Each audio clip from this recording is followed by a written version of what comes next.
The Fence Watcher. This story is a work of fiction. It contains disturbing themes intended for mature audiences. Viewer discretion is advised. In a quiet neighborhood tucked between old trees and cracked sidewalks, lived a man named Mr. Elwood. He was in his 70s, a retired groundskeeper, and kept to himself, except when it came to the neighbors. Especially the family next door. A dad had moved in with his twin 5-year-olds, Mason and Milo, and a teenage stepson named Tyler. They weren't loud, just full of life.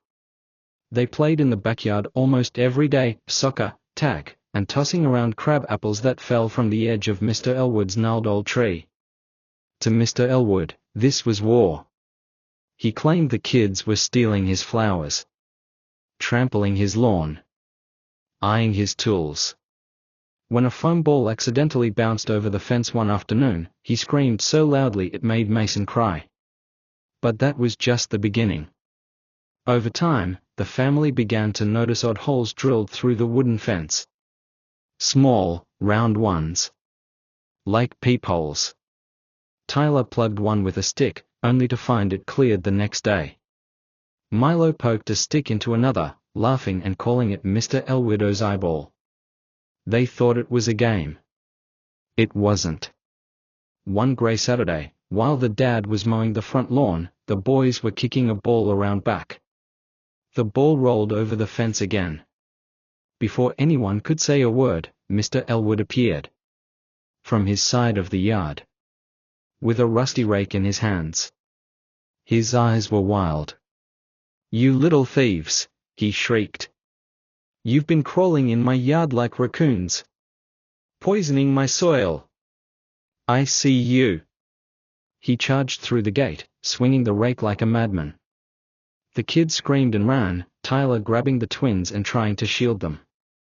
The dad heard the chaos, ran around the house, and tackled Mr. Elwood to the ground. Dirt flew. The rake clanged against the pavement. "What the hell is wrong with you?" the dad shouted. Mr. Elwood sat up, panting, red-faced.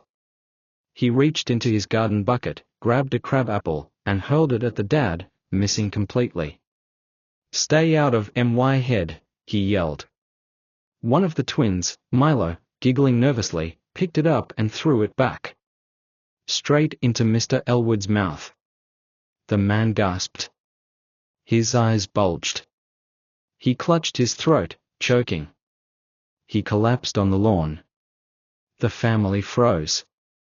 Tyler dialed 911. The dad rolled him on his side, tried the Heimlich. Nothing worked. By the time the ambulance came, Mr. Elwood was gone. But here's the twist. 2 nights later, Mason woke up crying. He said a man was watching him from the fence hole again. "No one's there, buddy," the dad whispered, checking the backyard. But when he looked the next morning, all the holes had been drilled out again. Cleaner. Sharper. Deeper. The tree in Mr. Elwood's yard still dropped crab apples. But now, they rolled under the fence, one by one. As if someone, or something, was tossing them back.